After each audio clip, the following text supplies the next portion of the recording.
Apat na hinihinalang tulak ng ilegal na droga, kabilang ang dalawang high-value individuals, ang naaresto sa Estancia Iloilo matapos makumpiska sa kanila ang higit kumulang 280 gramo na hinihinalang shabu na nagkakahalaga ng tinatayang 1,904,000 pesos sa isang matagumpay na bypass operation ng mga operatiba nito lamang ika-10 ng Agosto taong kasalukuyan. Kinilala ang mga suspect na sina alias Trenos at alias Buloy, kapwa HVIs mula sa Estancia, si alias Carl na residente rin ng Estancia, at si alias Rick mula sa bayan ng Carles na pawang tinukoy bilang street-level individuals. Na-recover mula sa kanilang pag-iingat ang 10 sachet na hinihinalang shabu, bypass money at iba pang non-drug items.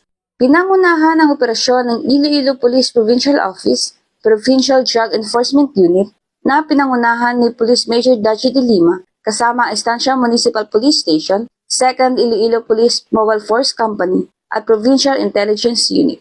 Kasong paglabag sa Republic Act 9165 o Comprehensive Dangerous Drugs Act of 2002 ang isasampa laban sa mga suspect na kasalukuyan ng nasa kusdiyan ng pulisya para sa tamang disposisyon.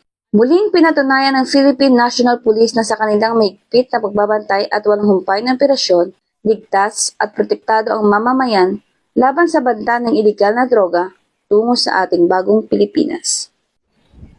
Mula rito sa Western Visayas, ako ang inyong PENAN correspondent, Patrolwoman Nanette Sablon, alagad ng batas tagataguyod ng Balitang Pulis.